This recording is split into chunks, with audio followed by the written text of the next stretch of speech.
세 번째 시간입니다. 동일한 본문의 말씀을 이제 세 번째로 또 다 같이 읽게 되겠는데요. 시편 119편 65절에서 72절까지 이제 오늘로는 정리를 하도록 하겠습니다. 다 같이 읽겠습니다. 여호와여, 주의 말씀대로 주의 종을 선대하셨나이다. 내가 주의 계명들을 믿었사오니 좋은 명철과 지식을 내게 가르치소서. 고난 당하기 전에는 내가 그릇 행하였더니 이제는 주의 말씀을 지키나이다. 주는 선하사 선을 행하시오니 주의 은혜를 나를 가르치소서. 교만한 자들이 거짓을 지어 나를 치려하여 사오나 나는 전심으로 주의 법도를 지키리이다. 그들의 마음은 살쪄서 기름덩이 같으나 나는 주의 법을 즐거워하나이다. 고난 당한 것이 내게 유익이라. 이로 말미암아 내가 주의 율례들을 배우게 되었나이다. 주의 입의 법이 내게는 천천 검은보다 좋으니이다. 아멘.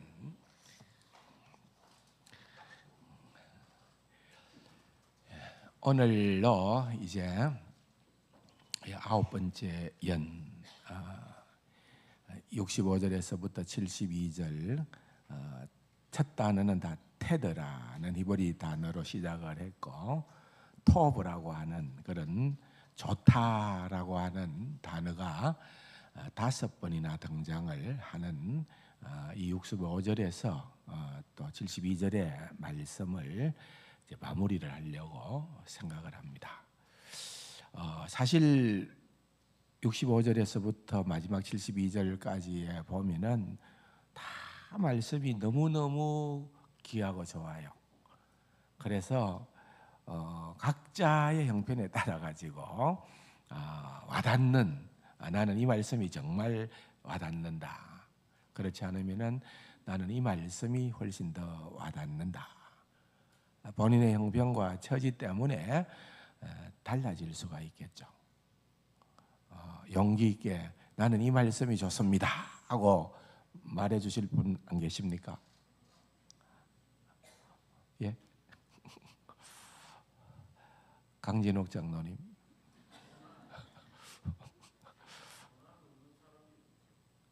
예. 고난의 부분을 많이 좀 깊이 있게 묵상을 하신다는 그런 의미가 되겠지요. 또요.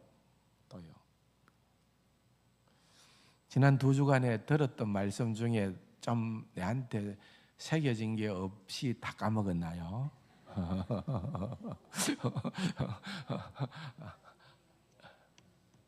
고난당한 것이 내게 유익이라. 또요. 하나님은 뭐 하다고요? 선하셔서.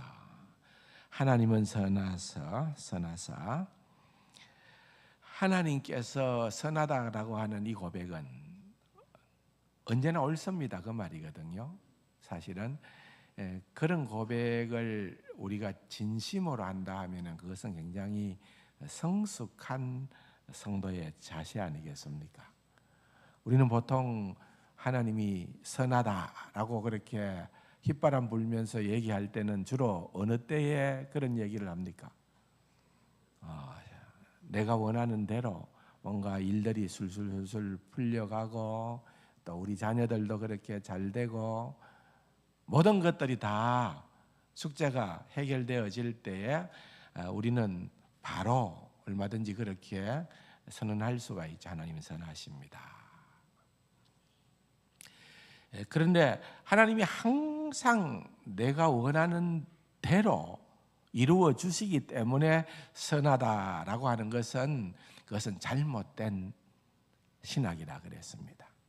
그것은 번영 신학이고 또 한편으로는 영광의 신학이라고 볼 수가 있죠. 근데 사실 마르틴 루터가 얘기했던 것처럼 기독교는 십자가의 신학이에요.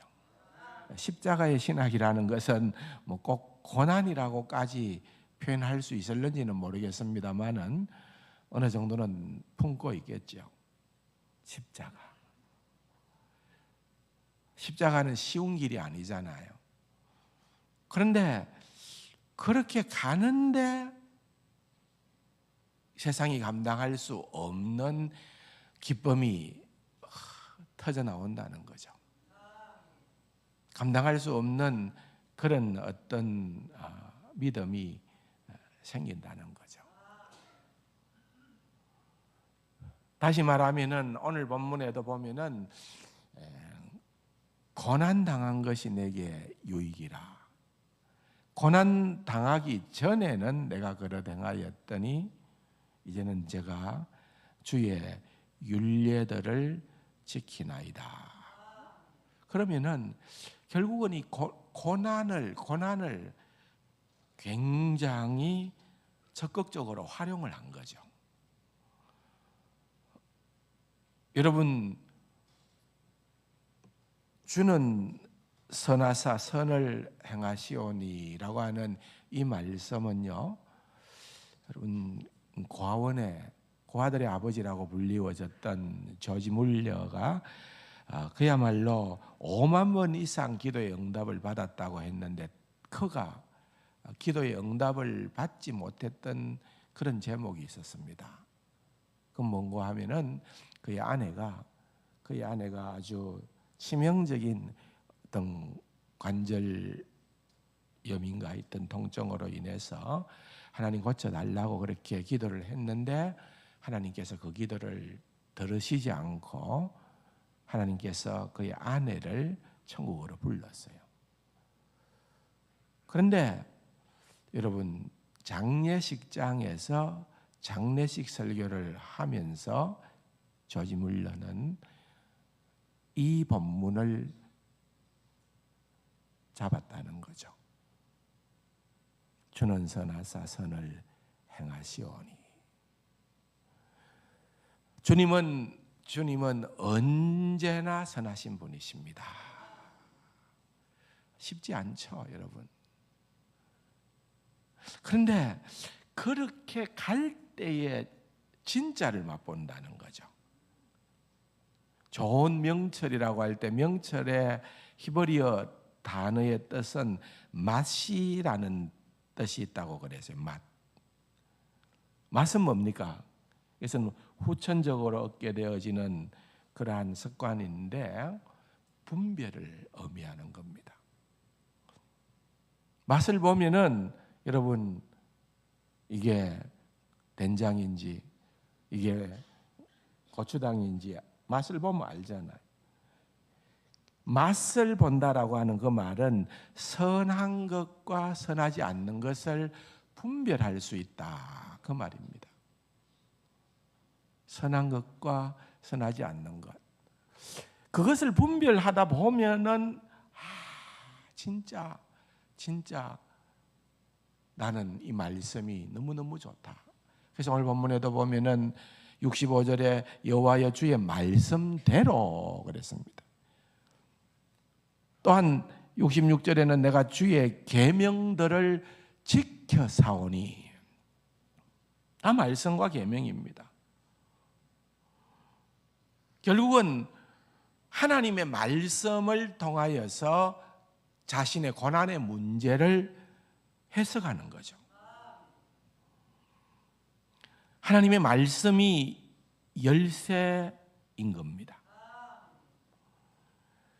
그렇다면 여러분, 하나님의 말씀이 열쇠라면은 당연히 하나님의 말씀이 어떤 건가를 알아야 되지 않겠습니까? 그래서 하나님의 말씀을 더 깊이 알아가게 됨으로 말미암아 우리의 삶에 참으로 힘든 그런 많은 숙제들이 사실은 해석이 되어지는 거죠.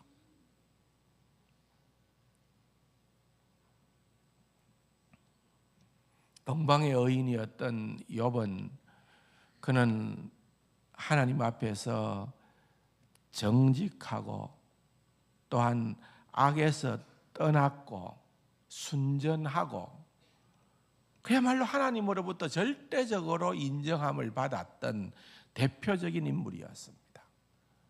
그런데 그가 직면했던 고통은 새 친구들의 어떠한 이야기로도 엘리후의 어떠한 말로도 온전한 설명을 할 수 없는 하나님의 세계예요.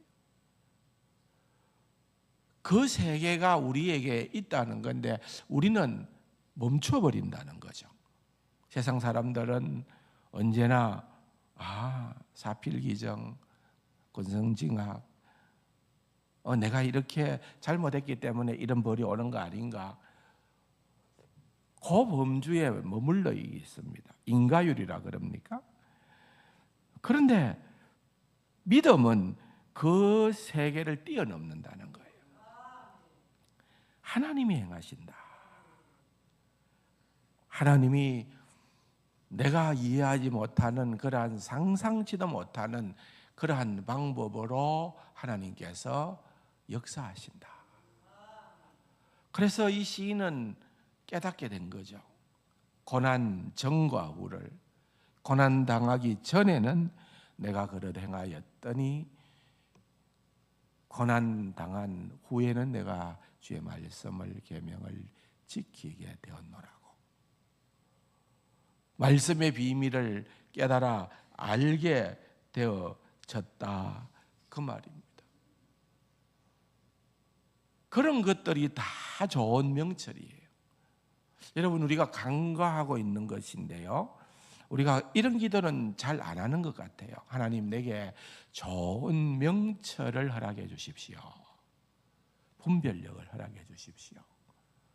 이거 너무 중요한 기도 제목입니다.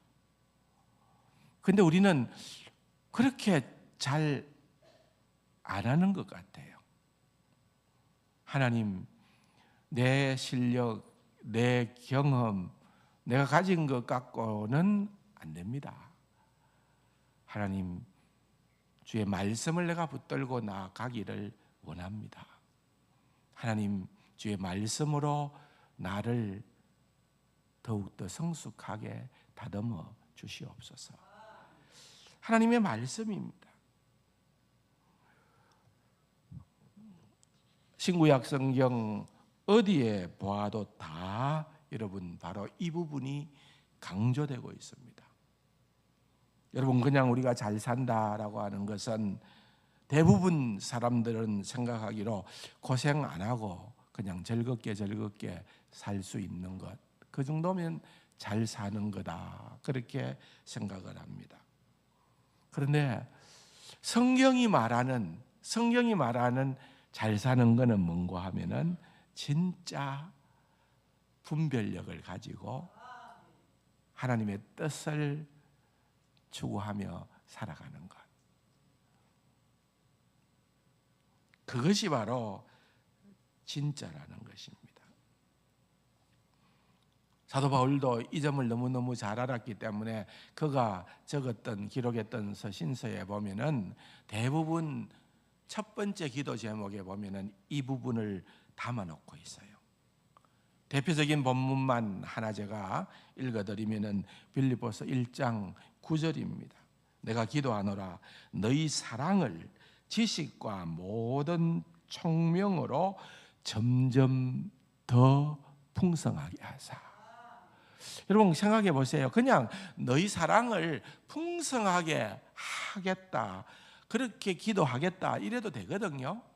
그런데 거기에 뭘 넣는가 하면은 지식과 모든 총명으로 점점 더 풍성하게 되기를, 그 다음에는 너희로 지극히 선한 것을 분별하게 해달라고. 그렇게 바울은 빌립보 교회 성도들을 향하여서 첫 번째 기도 제목으로 넣은 겁니다. 그러므로 사실 우리는 하나님의 말씀을 통하여서 이런 맛을 보고 분별력을 가지고 이렇게 하는 것은 너무 필요한데, 생각해 보면은 그런 역사가 주로 어떻게 일어나는가 생각을 해보면은 여러분, 고난을 겪을 때 여러분 말씀이 살아 움직이는 거예요. 고난이 없이 모든 게 순탄하고 잘 되면은 여러분 우리는 내가 실력이 있는 줄로 알고 교만하기가 십상입니다. 그러나 여러분 고난을 만나게 되어지면은 그 고난이라고 하는 것은 우리를 정말 다듬으시는 하나님의 특별한 은혜의 도구입니다. 너무 다양한 의미가 함축되어져 있겠죠. 각 사람들마다 형편과 처지가 다르기 때문에 딱 이거다라고 그렇게 교과서적으로 답할 수는 없겠죠. 그러나 하나님의 의도하심, 하나님의 목적하심이 다양한 만큼이나 여러분 고난이 우리에게 다양하게 주어진다는 것입니다. 그래서 71절에도 보면 고난 당한 것이 내게 유익이라. 이로 말미암아 내가 주의 율례를 배우게 되었다. 주의 말씀을 배우게 되었다고 고백하는 자리에까지. 67절에서는 고난 당하기 전에 내가 그릇 행하였더니 이제는 주의 말씀을 지킨다. 전에는 지키지 않았을까요? 전에도 지켰겠죠. 그러나 이제는 맛을 알고 정확한 분별력을 가지고 지킨다. 그 말을 얘기하는 겁니다. 무엇 때문에요? 고난으로 인하여. 그래서 이 고난을 통해서 좋은 총명과 지식을 얻게 된 사람들은 어떻게 고백을 하는가 하면은 한번 따라합시다. 주는 선하사 선을 행하시오니. 하나님의 선하심을 절대적으로 신뢰하게 돼요.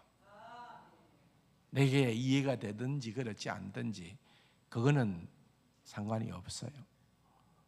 지난번에 사람의 제일 되는 목적이 뭐냐? 웨스트민스터 대소 요리문답 1문에 대한 답은 하나님을 영화롭게 하고 영원토록 그를 즐거워하는 것이다 그랬는데, 즐거워하기 위해서는요 전제가 이거예요. 하나님이 선하시다는 것을 우리가 인정할 때에 하나님을 즐거워할 수 있는 거예요. 하나님이 선하다는 것을 내가 자꾸만 질문을 던진다고 하면은 그 하나님을 어떻게 내가 즐거워할 수가 있을까요? 하나님을 즐거워하는 것, 사람의 제일 되는 목적이라 했잖아요. 성경의 교리를 가장 집약해 놓은 바로 첫 번째 문항이 바로 그것을 얘기를 하고 있는 겁니다. 말할 수 없는 그런 어려움들을 성경은 우리에게 얘기하잖아요. 여러분, 한 예로 유다가 멸망당할 때에 얼마나 처참하게 무너져 내렸습니까? 시드기야 왕은 끝까지 하나님을 거역하다가 결국은 그가 두 아들이 목숨을 잃는 그 장면을 그의 두 눈으로 목격하고 두 눈알이 뽑히게 됩니다. 그리고 죽습니다. 그의 마지막 남아있는 잔상은 그의 두 아들이 칼로 베임을 받아 죽게 되어졌다는 거죠. 왕의 자손이 하물며 그럴진데 여러분, 힘없는 일반 서민들은 얼마나 큰 어려움을 겪었겠습니까? 그래서 에레미야는 슬픈 애가를 시를 지어서 불렀습니다. 3장 33절에 그는 이렇게 얘기합니다. 주께서 인생으로 고생하게 하시며 근심하게 하심은 본심이 아니시로다. 여러분, 이 말이 무슨 말인지 납득이 되나요? 우리한테 이러한 고난이 오게 된 것은 하나님의 본심은 아니다는 거예요. 우리가 알 수 없지만은 우리를 궁극적으로 사랑하는, 특별한 방법으로 사랑하는 하나님의 놀라운 계획이 거기에 있다는 것입니다. 그래서 칼빈은 이렇게 얘기를 합니다. 그러므로 고난이 빵과 포도주보다 더 우리에게 필요하다는 것을 압시다. 우리는 그렇지 않죠. 여러분, 우리는 고난은 없으면 없을수록 좋아합니다. 빵과 포도주는 풍성할수록 좋아합니다. 그런데 우리의 믿음의 선각자는 얘기를 하죠. 고난이 빵과 포도주보다 우리에게 더 필요하다는 것을 압시다. 고개만 끄덕일 것이 아니고 진짜 아멘이 안 됩니까? 아멘 하시기 바랍니다. 그 고난이 우리에게 영원토록 계속되어지는 고난일까요? 그 고난은 우리에게 정말 어떤 희망도 없는 고난일까요? 때때로 이 땅에서는 그럴 수 있습니다. 그죠? 그러나 여러분, 우리는 이 땅에 세상 사람들이 얘기하는 것처럼 이 땅의 모든 것을 다 걸고 살아가는 그러한 인생이 아니라는 거죠. 우리는 죽음의 신비를 아는 거예요. 죽음으로 말미암아 이루어지는 성화의 완성도 아는 거예요. 그래서 그 죽음이 우리를 얼마나 부유롭게 하는가도 우리는 아는 거예요. 하나님의 백성들은 죽음 자체가 두려운 자들이 아니에요. 직접 얼마든지 목격할 수 있잖아요. 우리 주변에.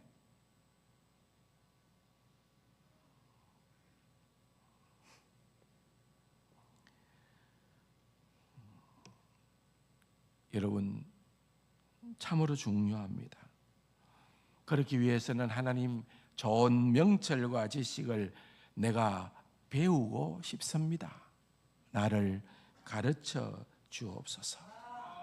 69절 70절에 보니까 교만한 자들이 거짓을 지어 나를 치려하여 싸우나 그들의 마음은 살쪄서 기름덩이 같으나 막 그야말로 그 주변에 겹겹이 그야말로 정말 만나기 싫은 그런 악동들이 둘러진치고 있는 거죠. 교만한 자들이 아나 무인인 그러한 인물들이 포진하고 있는 거죠. 얼마나 힘들겠어요. 그러나 이 모든 고난의 환경을 통하여서 하나님께서 섭리하시는 그것을 내가 믿는다고 하면은 이 고난 가운데에서 나는 얼마든지 은혜 받을 수 있다. 은혜 받을 수 있다. 이런 얘기를 하는 거예요. 언제나 우리의 생각대로는 아닙니다. 여러분 다니엘도 보십시오. 하나님 하필이면 다니엘 왜 사자굴에 집어 던집니까? 하나님 그렇게 사랑이 많은데 그렇게 다니엘 괜찮은 믿음의 인물이라면은 던지지 말고 그 전에 구원해야 되지 않습니까? 다니엘의 세 친구도 마찬가지 아니겠습니까? 왜 하나님 풀무불에 던지기 전에 그렇게 신실한 자들은 하나님께서 보호하시고 인정해 주셔야 되지 않습니까? 우리의 생각이 하나님의 계획과 하나님의 방법은 다르다는 거죠. 하나님의 그 말로 할 수 없는 사랑이 있다는 거예요. 우리가 이해할 수 없는 사랑이 들어있다는 거예요. 여러분 보십시오. 탕자의 비유를 보면은 여러분 탕자가 아버지가 아직도 멀쩡히 살아있는데 내 것 달라는 것은 내 유산 달라 그 말이거든요. 아버지가 시퍼렇게 살아있는데 그거는 정말 배은망덕한 자요 불효자입니다. 아버지가 그걸 모르겠어요? 야 이놈 봐라, 이거 주면은 1년도 못 갈 건데 1년은 그냥 3개월 아니 한 달도 못 가고 다 탕진하고 개고생하고 난리 날 건데, 그런데 여러분 하나님이 주시잖아요. 아버지가 주시잖아요. 그게 사랑이라는 거예요. 그게 전능한 하나님의 사랑이라는 거예요. 놀라운 하나님의 계획들을 가지고 대하신다 그 말입니다. 진짜 여러분 고난당한 것이 내게 유익이라 했는데 어떤 유익이 있을까요? 고난당하면 좋은 명철과 지식을 달라고 계속 기도했잖아요. 그래서 주의 율례를 배우게 되었어요. 고난을 통해서 이 고난은 열매를 맺습니다. 어떤 열매를 맺느냐? 히브리서 12장에 보면은 의와 평강의 열매를 맺습니다. 의와 평강의 그 평강은 살롬이죠. 살롬. 진짜 평강입니다. 여러분 뭔가 자꾸만 아슬아슬하게 잘되고 해서 나는 평안하다 하는 것은요 불안합니다. 언제 그것이 무너져 내릴지 모르기 때문에요. 그런데 고난 가운데에서 발견하게 되어지는 평강은 이건 너무나도 견고해요. 너무나도 확실해요. 너무나도 깊이가 있어요. 그래서 주님도 내가 주는 평강은 세상이 뺏을 수 없는 평강이다 그랬습니다. 이스라엘 백성들이 광야 40년을 정말 고생했죠. 그런데 신명기서 8장에 보면은 어떻게 얘기를 하는가 하면은 너를 낮추시며 너를 시험하사 마침내 너에게 복 주시려 함이라. 그래서 아이고 나는 진짜 내 인생 40년 정말 개고생했는데 너무 힘들었는데,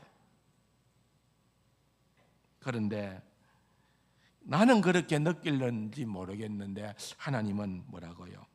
너를 낮추시며 너를 시험하사 마침내 너에게 복을 주려 합니다. 그래서 이 비밀을 깨달은 자는, 조금이라도 깨달은 자는 이렇게 고백합니다.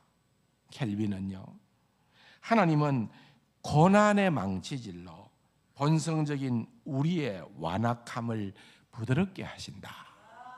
고난이 있어야 된다는 거예요. 그래서 우리가 완악한 우리의 마음을 고난의 망치질로 부드럽게 하신다 그 말이에요. 말틴 루터는 또 얘기를 합니다. 좋은 그리스도인의 3대 조건은 말씀과 기도와 고난이라 그랬습니다. 좋은 그리스도인의 조건은 뭐라고요? 말씀. 그 다음에 뭐라고요? 기도. 그 다음에 고난. 여러분 고난은 안 하고 싶죠? 그런데 이게요, 루터가 계속해서 이렇게 얘기를 해요. 고난 당하기 전에는 하나님의 말씀의 의미를 알았던 적이 없었다. 야, 이거요. 여러분, 말틴 루터는 신학 박사입니다. 탁월한 성경학자입니다. 그런데 내가 고난 당하기 전에는 하나님의 말씀의 의미를 알았던 적이 없었다. 그리고 계속 얘기를 하기로 그 이후 나는 항상 고난이야말로 가장 훌륭한 몽학선생, 개인교사를 말하는 거죠, 중 하나라고 여겨왔다. 고난이 얼마나 우리에게 유용한가를 말틴 루터는 알았던 거죠. 그걸 깨닫게 되어지니까 마지막 72절에 뭐라고 얘기를 합니까? 주의 말씀은, 주의 입의 법이 내게는 천천 금은보다 좋으니이다. 놀라운 고백 아닙니까? 주의 입의 법은 천천 금은보다 좋으니이다. 여러분, 바울의 고백 또한 다르지 않습니다. 내 주 그리스도 예수를 아는 지식이 가장 고상하기 때문에 내가 그를 위해 모든 것을 잃어버리고 배설물로 여김은 그리스도를 얻고 그 안에서 발견되려 함이니. 그래서 예수 그리스도라는 이 보배가 우리에게 걸리면은 다른 어떤 것들도 이거는 상대적인 거예요.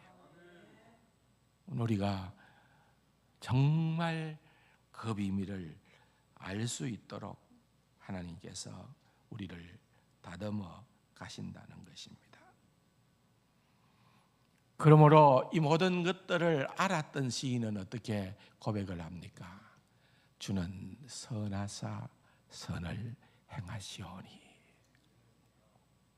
하나님의 선하심을 언제나 믿으시기 바랍니다.